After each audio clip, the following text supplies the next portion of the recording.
House set to pass $1.7 spending bill over GOP objections.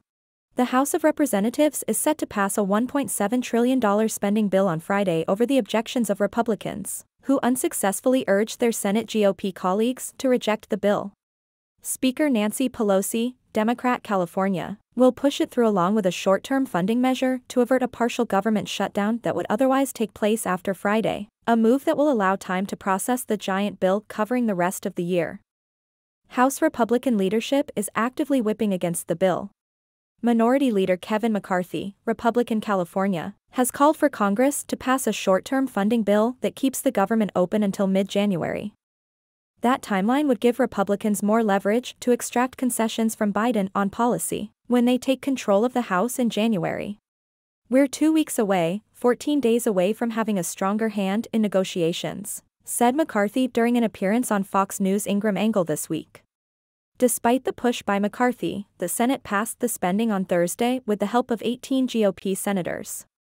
The bill, which includes more than $7,200 earmarks totaling more than $15 billion, assures the government will be funded until the end of September 2023. It provides $858 billion for defense, $787 billion for non-defense domestic programs, and nearly $45 billion for military and humanitarian aid to Ukraine. The bill is so important to get done because it will be good for families, for veterans, our national security, even for the health of our democratic institutions. While both parties negotiated the spending bill in the Senate, it generated significant opposition from Republicans. Several Senate Republicans even mounted a last-minute push to block the measure in the lead-up to the final vote.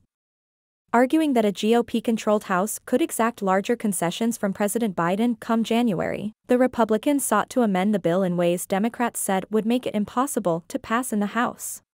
Senate Republicans should instead support a short-term spending bill allowing the new Congress, with the incoming Republican House, to start the spending process over again in January, said Senator Mike Lee, Republican Utah.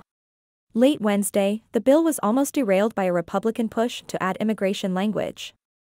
In exchange for agreeing to speed up the vote process, Lee wanted a vote to maintain a Trump-era immigration policy in place that has prevented millions of immigrants from entering the United States. The Title 42 policy, which was invoked during the height of the COVID-19 pandemic, allows immigration to be curtailed for public health reasons. Lee and GOP senators hoped a simple majority vote on the amendment keeping Title 42 in place would win the support of enough red state Democrats to pass.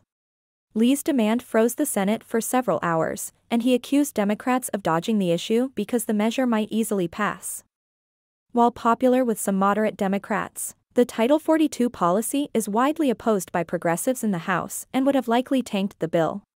By Thursday morning, Schumer agreed to give Lee his vote but also set up a vote on an amendment from Arizona Independent Senator Kyrsten Sinema that would have kept Title 42 in place and increased funding for immigration enforcement and processing.